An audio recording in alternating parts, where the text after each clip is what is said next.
আপনি দেখেন, আমার সেদিন রাস্তা অতিক্রম করতেছিলাম, তারেক রহমানের গাড়ি পাশে এসে দাঁড়ালো, সেখানে মানে হুইসেল, বিশাল প্রধানমন্ত্রী যাচ্ছেন, ভৈরব রবে, এরকম কিছু নাই।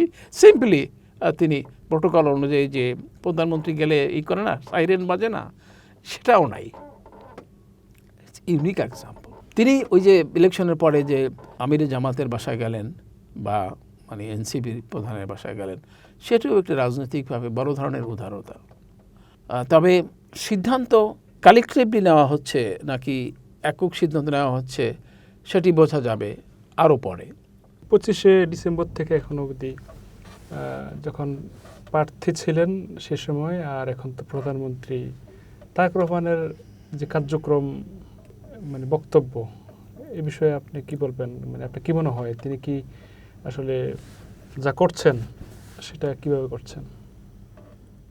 মানে এটা একটা চমৎকার উদাহরণ তিনি বাংলাদেশ জাতি রাষ্ট্রের সামনে উপস্থাপন করছেন।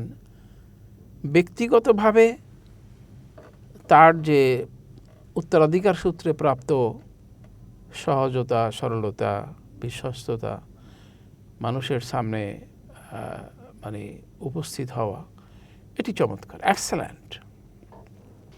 সেখানে আমি জিয়াউর রহমানের উপরে পিএইচডি করেছি এবং আমি জিয়াউর রহমানের জীবনের অনেক কিছু জানার, বোঝার চেষ্টা করেছি।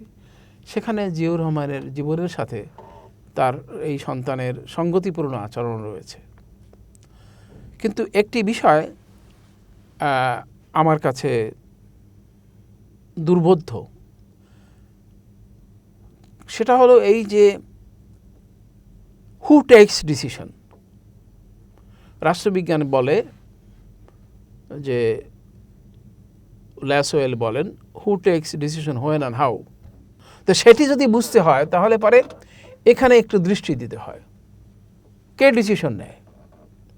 বাংলাদেশ জাতি রাষ্ট্রের যে ট্র্যাডিশন, অর্থাৎ সব কিছু এক হাতে কেন্দ্রীভূত হওয়ার, এক জায়গায় নিয়ন্ত্রিত হওয়ার যে প্রবণতা, সেটা বাংলাদেশ জাতি রাষ্ট্রে রয়েছে।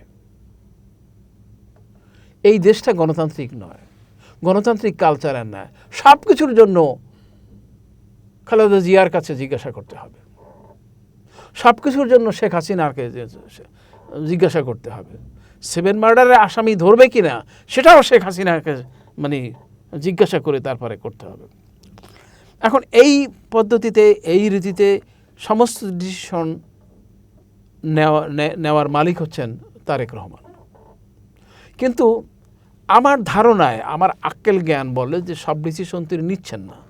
হয়তোবা তিনি মন্ত্রীদেরকে ক্ষমতা দিচ্ছেন যে যার যার মন্ত্রণালয় মতো, যার যার মন্ত্রণালয়ে যেরকম কৌশলে, যেরকম ব্যক্তি, যেরকম ক্ষমতায়ন পদায়ন দ্বারা উত্তম বিবেচিত হয় সেটাই তারা করুক। তাই যদি হয় সেখানে কিছু কিছু ব্লান্ডার আছে, যেমন বাংলাদেশ ব্যাংকের গভর্নর নিয়োগ নিয়ে যে কাজটি করা হলো সেটি কালচারাল, সাংস্কৃতিকভাবে এবং নৈতিকভাবে এবং আইনগতভাবে সিদ্ধ হয়নি। এক। দ্বিতীয়ত, ওই যে মন্ত্রী বলল যে চাঁদাবাজির পক্ষে কথা বলল আর কি, এবং সেই ব্যক্তির হাতে যথেষ্ট ক্ষমতা কেন্দ্রীভূত হওয়ার লক্ষণ দেখা যায়। সেটিও তো খুব ভালো সড়ক মন্ত্রী, সেটাও খুব ভালো উদাহরণ নয়। এরপরে শিক্ষা মন্ত্রণালয়ের মাধ্যমে এ পর্যন্ত যে সমস্ত নিয়োগগুলো হয়েছে সেগুলো শিক্ষার ব্যাপারটি, শিক্ষার সার্বভৌমত্ব হচ্ছে নলেজ। সক্রেটিসের কথাটা আমরা বারবার উচ্চারণ করি, নলেজ ইজ পাওয়ার। এই নলেজ হবে শিক্ষার ক্ষেত্রে নিয়োগের একমাত্র মানদণ্ড। আপনি বিএনপির প্রতি, আওয়ামী লীগের প্রতি কতটা মানে অনুগত্য, সেটা বিবেচ্য হওয়ার বিষয় নয়। জিয়াউর রহমানের উদাহরণ রয়েছে, তিনি ঢাকা বিশ্ববিদ্যালয়, রাজশাহী বিশ্ববিদ্যালয়, চট্টগ্রাম বিশ্ববিদ্যালয় তার বিপরীত মতাদর্শের ব্যক্তিদেরকে ভাইস চ্যান্সেলর বানিয়েছিলেন, ক্ষমতায়িত করেছিলেন শুধুমাত্র তাদের বিদ্যার কারণে, বুদ্ধির কারণে। এখন এর ব্যতিক্রম আমরা লক্ষ্য করছি। তো এটি মানে তারেক রহমান সিদ্ধান্ত নিচ্ছেন না অন্য কেউ সিদ্ধান্ত নিচ্ছে, যেটি প্রশ্ন সাপেক্ষ ব্যাপার।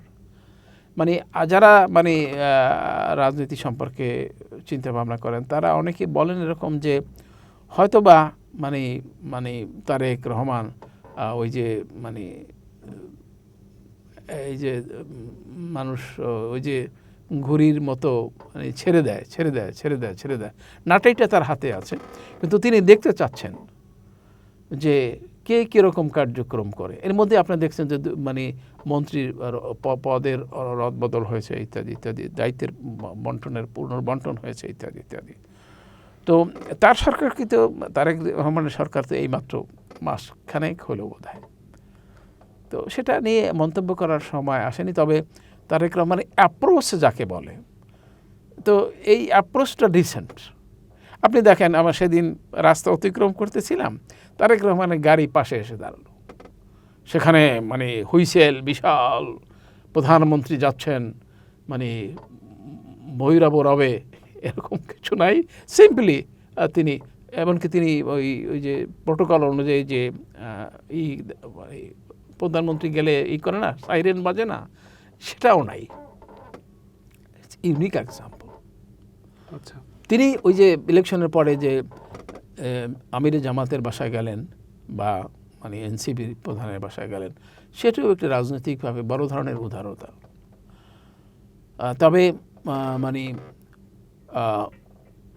সিদ্ধান্ত কালেকটিভলি নেওয়া হচ্ছে নাকি একক সিদ্ধান্ত নেওয়া হচ্ছে সেটি বোঝা যাবে আরও পরে।